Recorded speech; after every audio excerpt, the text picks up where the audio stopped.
Magandang araw po sa inyong lahat mga kababayan at welcome back dito po sa ating munting channel Pinas News Review, kung saan re-reviewin po natin ang mga mahalagang balita dito sa Pilipinas. Mga simpleng komento sa mga issue dito sa Pinas. At ito nga mga kababayan, matapang at palaban si Vice President Sara Duterte kay Representative convicted Castro yan, at Representative Kimbo, ugaling pusit, nako, convicted. Yan mga kababayan. Ang ating alamin at bibigyan ng komento mula po ito kay Usapang Balita, UB News PH. Yan.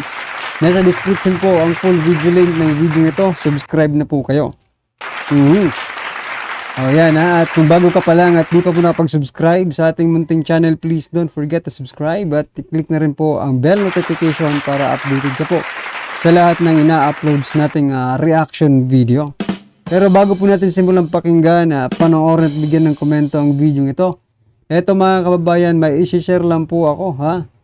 Eto, si President Bongbong Marcos Jr., di ba? Mayroon po siyang statement, no? Eto, pakinggan na lang po natin ito at bigyan natin ng reaction, no? Ang ano po nito, ang caption, PBBM lies versus the truth. Yan. What's really happening versus what BBM said. Yan mga kabayan. Ito po, pakinggan po natin. Hindi na totoo yan. We're talking about this political na yan. Hindi na totoo yan. You go to any human rights advocate, there's nothing that we did. Lahat ng pumasok na pulis, hindi armado. Walang So yan mga kababayan, lahat ng pumasok na pulis hindi armado, pero tingnan yung mga ito. Grabe. baril, kahit isa. Nako. Hindi kami gumamit ng tear gas. Hoy, wala. Hindi nga talaga. Wala kami ginawang ganun. Oh. So ano yung human rights violation?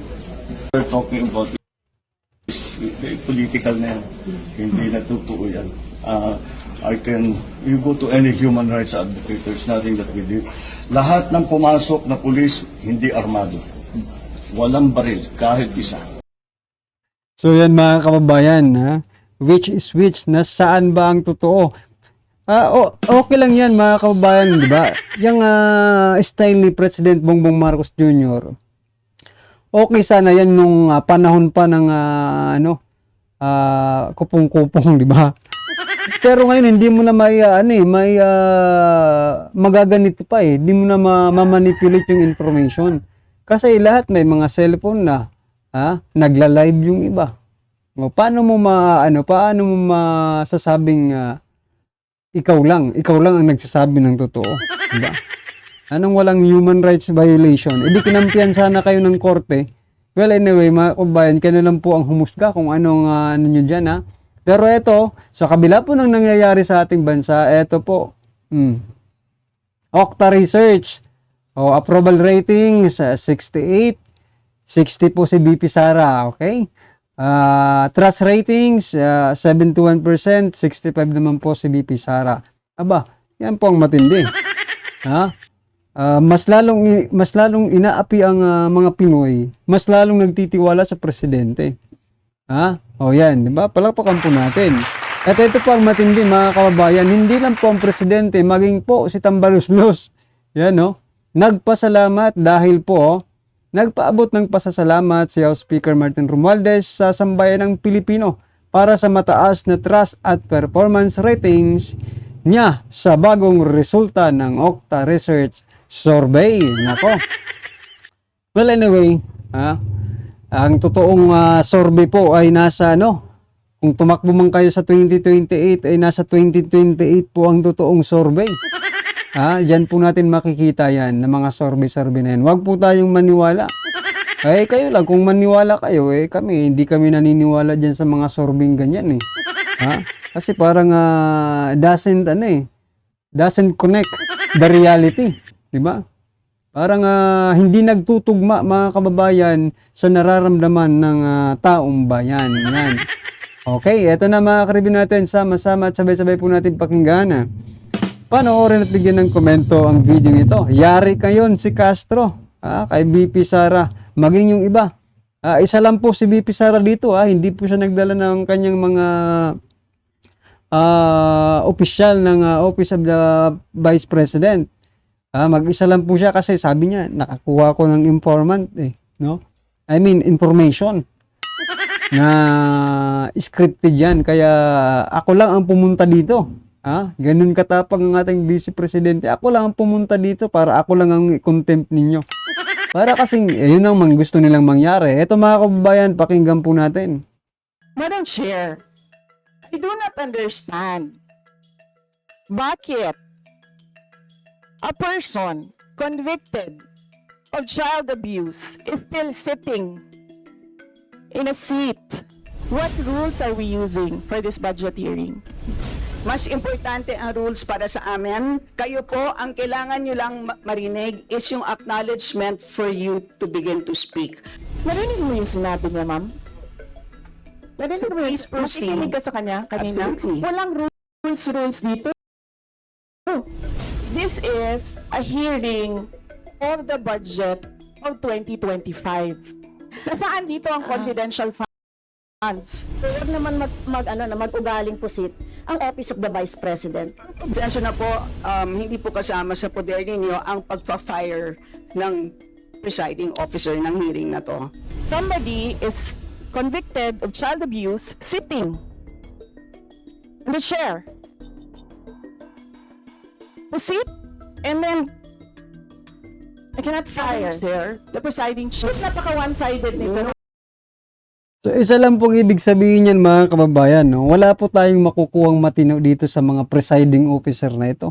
Kasi gusto nila, no? Sila lang ang mag-fire ng masasakit na salita, ng mga pambabastos kay Vice President Sara Duterte. Ibig nilang sabihin, tatanggapin na lang yun ni Vice President Sara Duterte.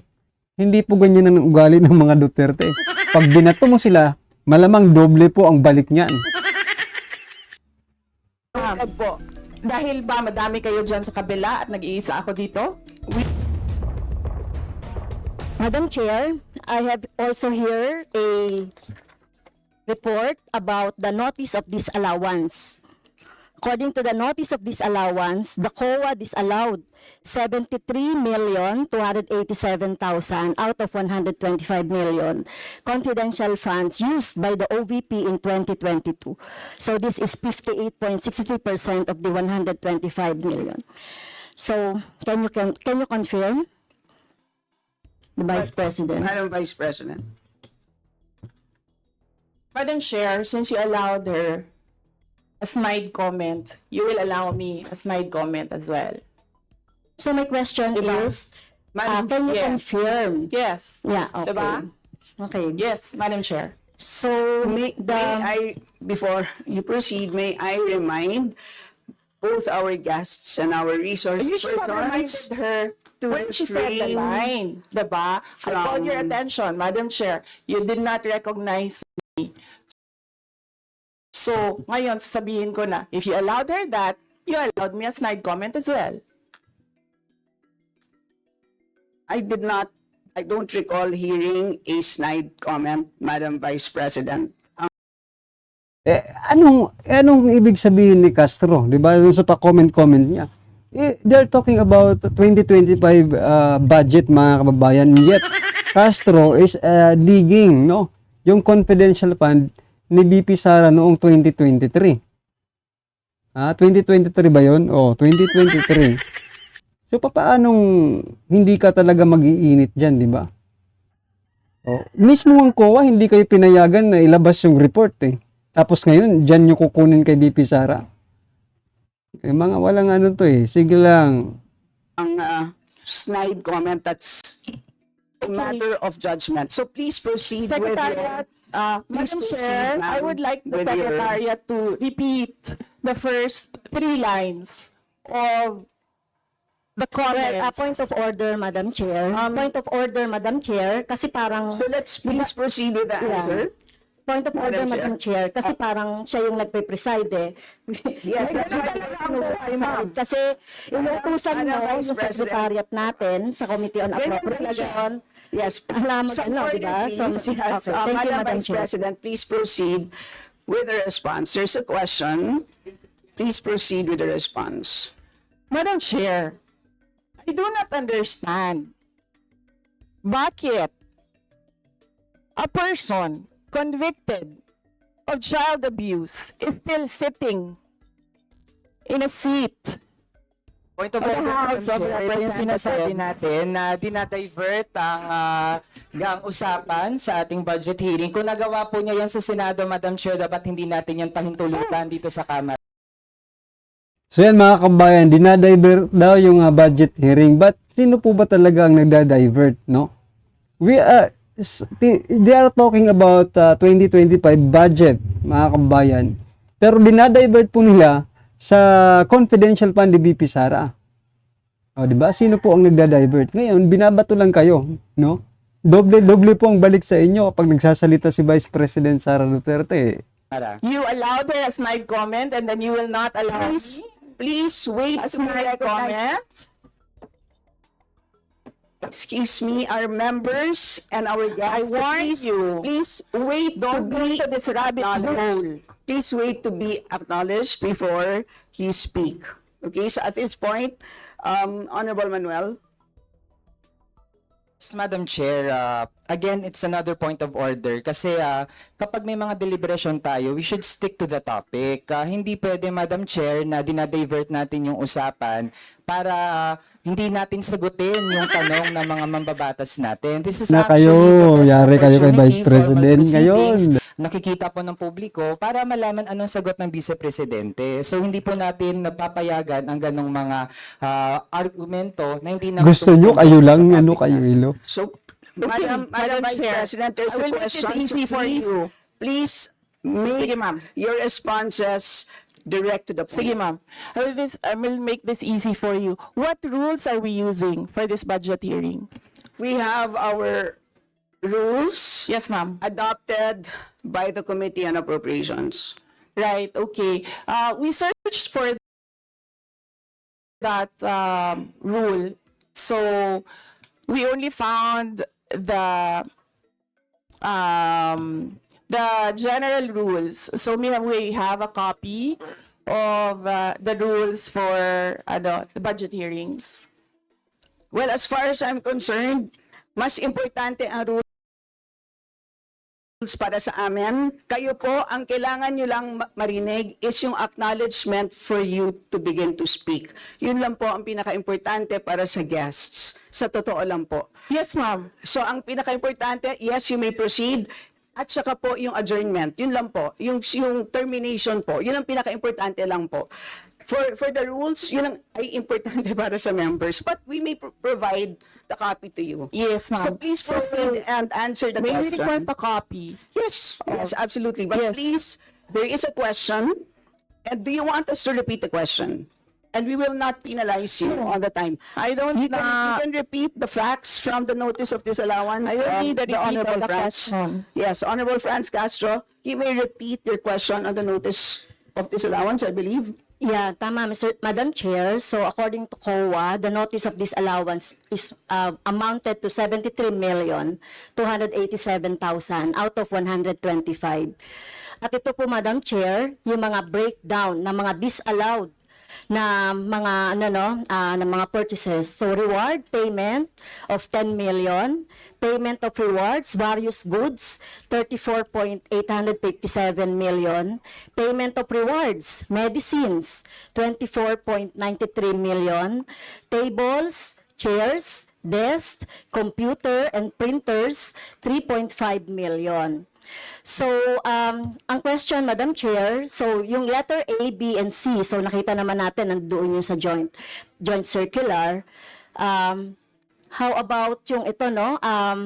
How about yung mga tables, chairs, desktop, computer, na umabot po ito sa 3.5 million. So, pwede bang maipaliwanag kung bakit ito pinurchase, Madam Chair? Madam Vice President. Madam Chair, I still request for the rules of the budget hearings. Okay, Vice President. gusto mo sagutin ko, ma'am. Yes, Madam. This is a hearing of the budget of 2025. Nasaan dito ang confidential funds? Yung tanong niya Madam confidential Chair. funds. Nasaan dito? Honorable Madam friends, Chair, you may ito yung continuing, ano ko pa to, no? Continuing questions pa natin noong 2024, during the last budgets. Hindi na ipaliwanag itong 125 million na alam naman natin na wala ito sa budget ng 2022. Natutulog pala ito sa pansitan mga kababayan, no? Natutulog po sa pansitan itong si Castro. Alam naman po ng taong bayan na yung 125 million ay hindi talaga nanggaling sa inyo. Kasi galing po yan, binigay po yan ng Office of the President. Oh, bakit hindi mo ipatawag dyan ang presidente nang sagutin niya rin yan? Diba? Alam po ng taong bayan yan kaya nga ano ba, nagbubulok-bulukan ba? Nagtatanga-tangahan ba? O hindi mo talaga makikita yan dahil galing po yan doon sa Office of the President. Mga kababayan, wag, diba? Gustong-gusto lang na talaga nila tirahin dito si Vice President natuloy tayo, President na tuloy yung tawag natin kay Vice President Sara Duterte. Yung kakapal kasi ng mga mukha ng mga ito, mga kababayan, Vice President, kaganituhin nila. Samantalang si Leni Robredo, mga kababayan, nung 2017 and 18 siguro yun, no? Nakita ko kasi may post kanina na lasted only 2 minutes yung deliberation. Yung isa, 3 minutes. Pagdating po sa last, 2019 ata yun,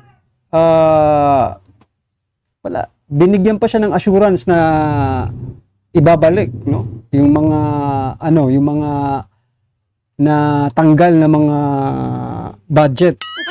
Pero dito, mga kababayan, wala kang makikita ni isa. Sa side ni Vice President Sara Duterte. Wala talaga So, ito, Madam Chair, sa rule naman natin, lahat dito tinatanong no? So, according to the budget, whether it is Lahat pala tinatanong, mga kababayan. Lahat pwedeng itanong. Sila lang ang pwedeng magtanong. Sana hindi lahat. Kasi magtatagal yan Kasi alam namin marami kayo talagang itatanong. Mag-stick po kayo sa Tapos kayo na sinasabi nyo si VP Sara, mag-stick lang. Sabi ni Manuel, mag-stick sa subject. Basta mag-stick sa topic, ganun. O bakit kayo over the backward na kayo di ba? in the past, kasi nakikita natin yung utilization noong mga budget, kahit na yung past years, ay pwede nating busisiin dito, Madam Chair. Tama ba ako, Madam Chair? I will agree with you, the Honorable Franz Castro. You may proceed, Yes, Madam ma'am. Vice President. Yun yung sagot ko, ma'am. Nasaan ang topic natin dito at ang pinasubmit ninyo sa amin is the budget proposal of 2025. Where in the budget proposal of 2025 is the item confidential funds. In aid of legislation nga ninyo, nakalagay nga doon sa rules ninyo, diba? The discussion should be germane to the topic. The topic is the 2025 budget proposal. Now tell me, Madam Vice Where President, the Honorable Franz confidential Castro has already provided a sufficient explanation for why she asked the question. So please proceed with your answer. Madam Chair, It's a very why are we simple discussing question. the budget of 2023 and 2024?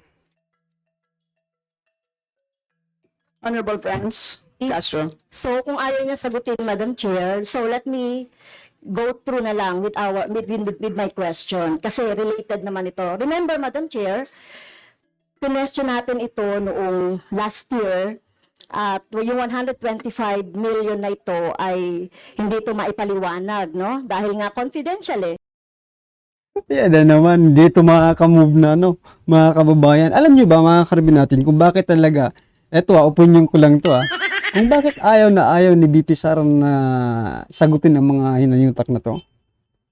They don't deserve, yung answer ni BP Sara. They don't really deserve, mga kababayan. Bakit? Mas mataas si BP Sara kaysa sa kanila tapos gaganituhin nila. 'Di ba? Kaya humanda kayo pag may panahon rin, May panahon rin ng Kayo naman, ha? Kayo naman. Sige lang. No, nagtago sa word na confidential. At ngayon, kailangan nating maipaliwanag at it is in the interest of the people. Yung 125 million na ito So yan, dahil confidential mga kababayan, no? Ay, marami rin nagtatanong, ha? O, kayo nga, hindi kayo naglalabas ng resibo ninyo eh. Kahit hindi confidential yung mga budget ninyo, hindi kayo naglalabas ng resibo. O, nasaan po? Kaya wala talagang mga credibility itong mga inayutak na ito eh. Ha? Maging si Abante, lahat-lahat po ng magtatanong dyan mga kababayan kasi na, diba? Wala. Dapat lang talaga hindi sagutin. Hindi nila deserve na sagutin ni VP Sara yan.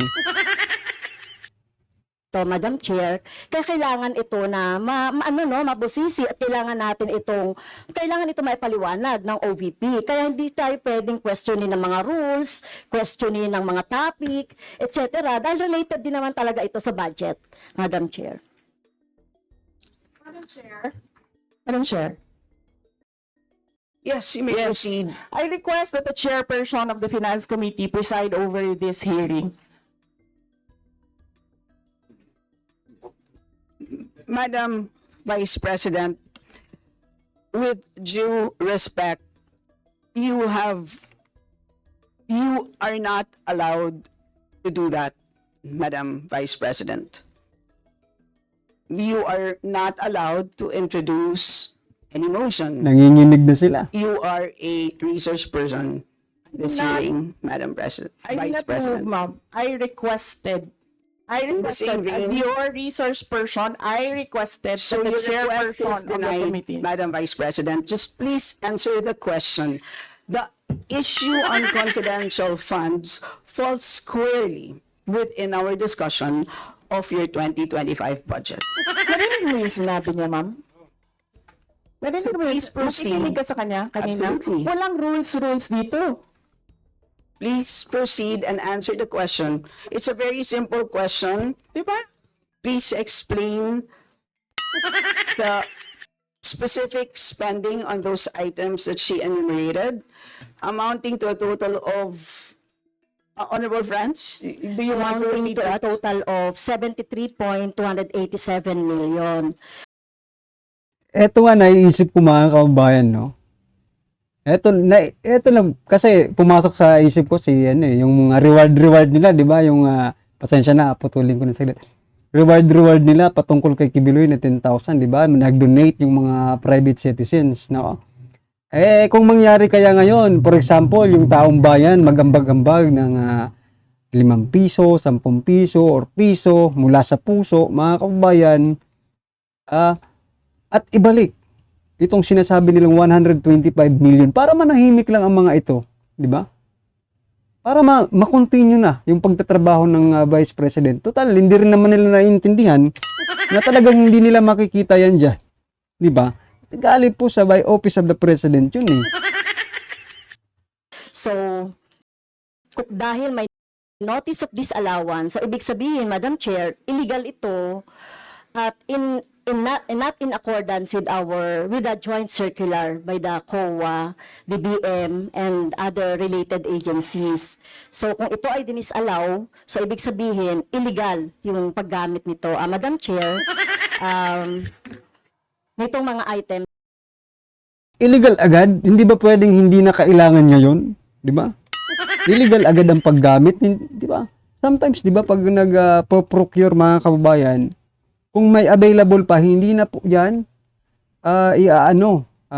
ulitin ulit sa susunod na budget kasi meron pa eh. Illegal agad eh. Yung pagiging convicted mo, nakaupo ka dyan, hindi mo sinasabing illegal. Grabe ka. na binanggit ko po, Madam Madam Chair. Chair, Madam Vice President. you cannot allow a member of the House to just claim that it is illegal.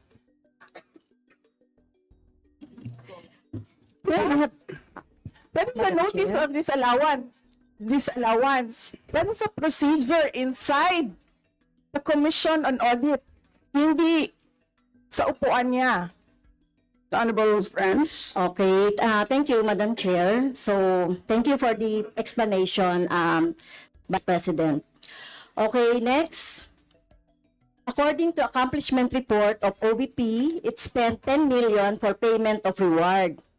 So, Madam Chair, in 11 days, ilang tao kaya at magkano kada tao ang reward? In fact, COA disallowed the whole amount spent by OVP for payment of reward. Hindi ba, Madam Chair, questionable ito?